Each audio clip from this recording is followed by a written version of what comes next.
Hello दोस्तों, आप जानना चाहते हैं कि CSIR नेट लाइफ साइंस के सिलेबस के अंदर जो 13 यूनिट हैं उनमें से ऐसी कौन सी 7 यूनिट हैं जो आपको अपनी तैयारी के दौरान बिल्कुल भी स्किप नहीं करनी है। Welcome to my channel. आज इस वीडियो में मैं बताने वाली हूँ उन 7 यूनिट्स के बारे में जो आपको बिल्कुल भी स्किप नहीं करनी है। लेकिन क्यों स्किप नहीं करनी है, सबसे पहले मैं आपको ये बता देती हूँ।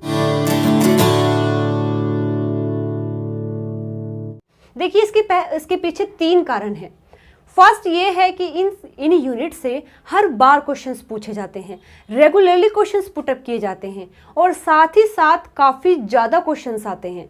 तो यदि आप ये यूनिट्स को टारगेट कर लेते हैं तो आप ज़्यादा क्वेश्चंस को अटैम्प्ट कर सकते हैं, और अगर आप ज़्यादा क्वेश्चंस को अटैम्प्ट कर सकते हैं तो आप मार्क्स भी इतने ज़्यादा ही ले सकते हैं। दूसरा कारण ये है कि ये जो यूनिट्स हैं, अगर आप उनको टारगेट करेंगे तो ये आपके बेसिक्स को स्ट्रॉन्ग कर देंगी, ये आपकी कॉन्सेप्ट्स को क्लियर कर देंगी और साथ ही साथ बाकी सभी यूनिट्स को भी टारगेट करने में ये आपकी हेल्प करेंगे। थर्ड रीज़न ये है कि इन 7 यूनिट्स में से कुछ यूनिट्स ऐसी हैं जो कि बहुत आसान है, बहुत ही इंटरेस्टिंग है।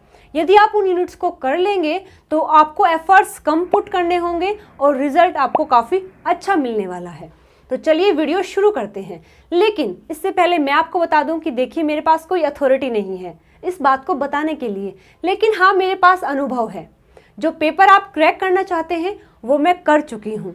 तो देखिए, हमारी लाइफ इतनी बड़ी नहीं है कि सारी गलतियाँ हम खुद करके उनसे सीख सकें। हमें दूसरों की गलतियों और दूसरों के अनुभव से सीखना होता है। तो मैं मेरे अनुभव के आधार पर ही आपको ये 7 यूनिट्स बताऊँगी। तो चलिए वीडियो शुरू करते हैं। तो देखिए, उन 7 यूनिट्स में से जो सबसे पहली यूनिट है वो है बायोकेमिस्ट्री।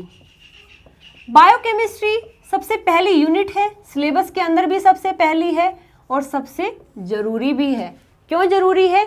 क्योंकि इस यूनिट से हर बार क्वेश्चंस आते हैं और ज़्यादा क्वेश्चंस आते हैं, और साथ ही साथ ये यूनिट अगर आप टारगेट कर लेते हैं तो बाकी जो यूनिट्स हैं, जैसे कि सेल बायोलॉजी है, जैसे कि मोल बायोलॉजी है, सेल कम्युनिकेशन है, मेथड्स इन बायोलॉजी है, ये यूनिट्स भी आप बायोकेमिस्ट्री की हेल्प से ईजिली कर सकते हैं।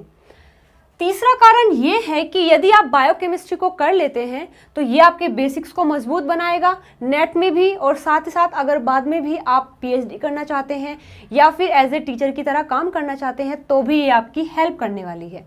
तो बायोकेमिस्ट्री को दोस्तों बिल्कुल भी नहीं छोड़ना है। देखिए, इसमें कुछ केमिस्ट्री का पोर्शन होता है जिसकी वजह से स्टूडेंट्स उसको छोड़ देते हैं, केमिस्ट्री के पोर्शन की वजह से। चलिए, अगर मान लेते हैं आपको केमिस्ट्री समझ नहीं आती है तो आप केमिस्ट्री वाला पोर्शन छोड़ सकते हैं, लेकिन कुछ पॉइंट्स ऐसे हैं इस यूनिट्स के अंदर, जैसे कि अमाइनो एसिड्स के बारे में है, रामाचंद्रन प्लॉट के बारे में है, बायोमोलिक्यूल्स के बारे में है, एंजाइम्स के बारे में है। ये कुछ टॉपिक्स ऐसे हैं जो आपको बिल्कुल भी नहीं छोड़ने हैं। यदि आप पूरी यूनिट्स को टारगेट नहीं करना चाहते हैं तो ये कुछ टॉपिक्स ऐसे हैं जो आपको किसी भी हालत में नहीं छोड़ने हैं। ठीक है, देखिए, सेकेंड यूनिट है हमारी सेल बायोलॉजी।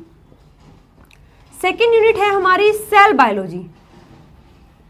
सेल बायोलॉजी ऐसी यूनिट है जो कि हम 9th क्लास से ही पढ़ना शुरू कर देते हैं। तो आप खुद जान सकते हैं कि ये कितना बेसिक है हमारे लिए कि 9th क्लास से ही हम इसको पढ़ना शुरू कर देते हैं। तो यहाँ छोड़ने का तो कोई मतलब ही नहीं बनता। देखिए, सेल बायोलॉजी इजी है, फर्स्ट ऑफ ऑल इंटरेस्टिंग है, सेकंड एंड थर्ड ये है कि इससे काफ़ी ज़्यादा क्वेश्चंस पूछे जाते हैं। तो यदि आप सेल बायोलॉजी को टारगेट करते हैं तो आपके बेसिक्स को इंक्रीज कर देगा, आपको मार्क्स भी देकर जाएगा, और ईजी भी है, इंटरेस्टिंग भी है। तो ये यूनिट बिल्कुल भी नहीं छोड़नी है। थर्ड यूनिट है दोस्तों मोल बायोलॉजी। मोल बायोलॉजी का मतलब है मोलिकुलर बायोलॉजी, या फिर इसको फंडामेंटल बायोलॉजी भी बोलते हैं। देखिए, ये जो यूनिट है एक तरीके से सेल बायोलॉजी का ही एक्सटेंडेड पार्ट है। कैसे? सेल बायोलॉजी में हम पढ़ते हैं सेल की स्ट्रक्चर के बारे में, सेल के टाइप्स के बारे में, लेकिन मोल बायो में हम पढ़ते हैं कि एक सेल को अगर कोई फंक्शन परफॉर्म करना है तो वो कैसे करता है। ये हम पढ़ते हैं मोल बायोलॉजी में। ऐसा इसलिए क्योंकि मोल बायोलॉजी के अंदर 3 प्रोसेस होती हैं, that is replication, transcription and translation.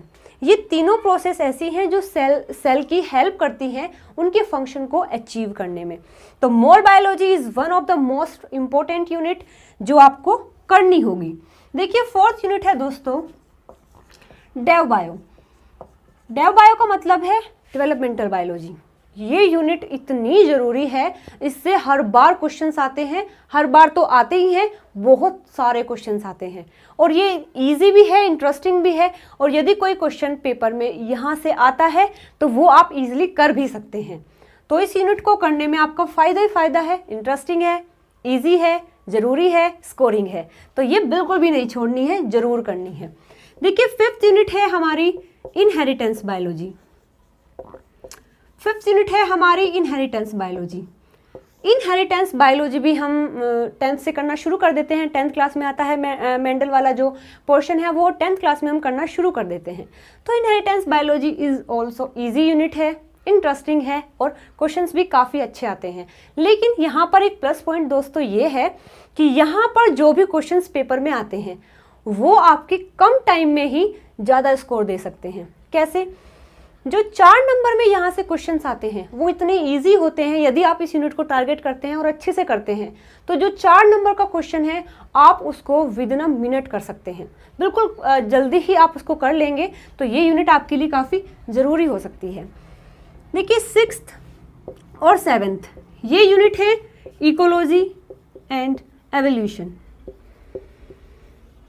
Ecology and evolution ये जो 2 यूनिट हैं सच में इतनी आसान है, बहुत आसान है। इसमें आपको एफर्ट्स कम पुट करने होंगे लेकिन आप काफ़ी अच्छा स्कोर कर सकते हैं अगर आप इन 2 यूनिट्स को करते हैं, क्योंकि ये करने में इजी है, इंटरेस्टिंग है और अगर आप थोड़ा सा भी इसका पोर्शन कर लेते हैं तो वो आपको अच्छे से याद भी रह जाती है।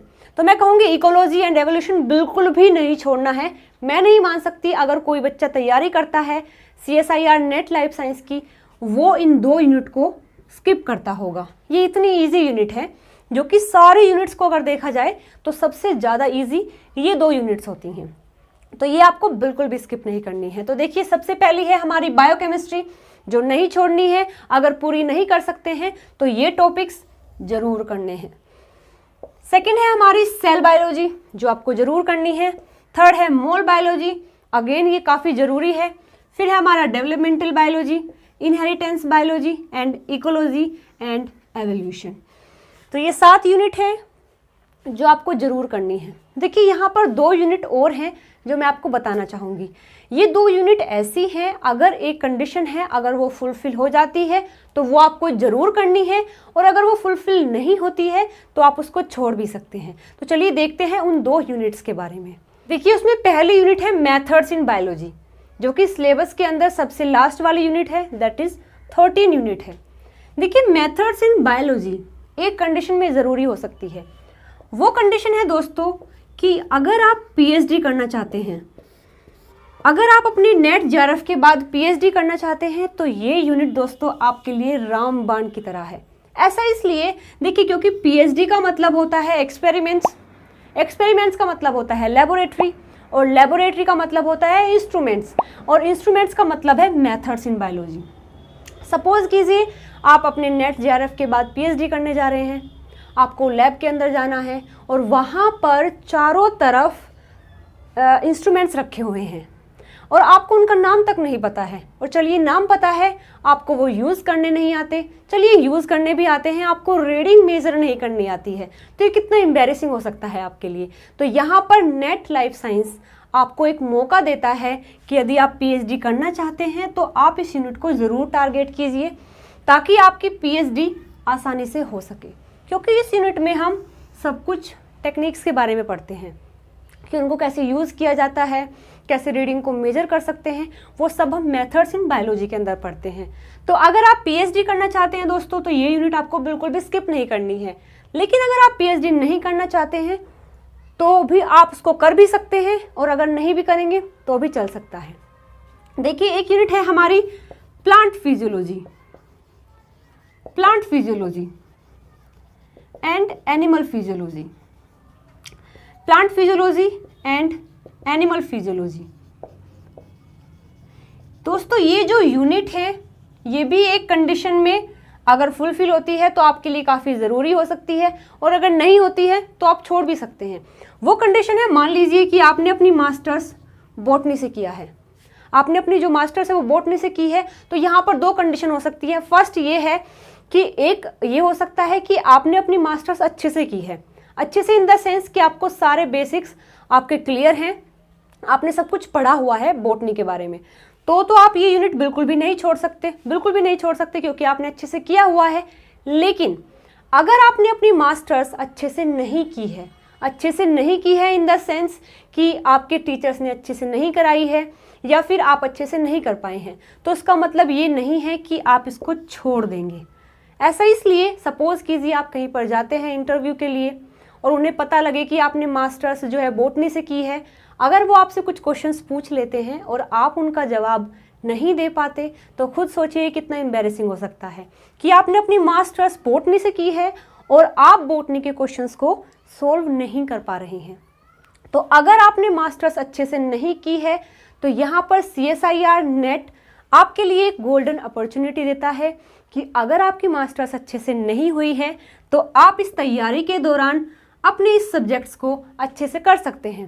सेम ऐसा ही आप एनिमल फिजियोलॉजी के लिए अप्लाई कर सकते हैं कि यदि आपने अपनी मास्टर्स जूलॉजी से की है, अच्छे से की है, तो भी आप इसको करेंगे, और अच्छे से नहीं कर पाए हैं तो भी आपको ये जरूर करनी है, ताकि आप अपने सब्जेक्ट्स को या फिर अपने मास्टर्स की जो कमियां हैं उसे यहाँ पर ठीक कर सकें। ये हर एक उस चीज़ के लिए है जिस सब्जेक्ट से आपने अपनी मास्टर्स की है, आइदर इट बी बायोकेमिस्ट्री है, बायोटेक्नोलॉजी है, माइक्रोबायोलॉजी है, बॉटनी है, जूलॉजी है, जहाँ से भी जिस भी सब्जेक्ट से आपने अपनी मास्टर्स की है उस सब्जेक्ट को आपको जरूर टारगेट करना है अपने CSIR नेट लाइफ साइंस की तैयारी के लिए। तो आज की इस वीडियो में दोस्तों इतना ही। जानकारी अच्छी लगी है तो वीडियो को लाइक, शेयर, सब्सक्राइब जरूर करना। Thank you.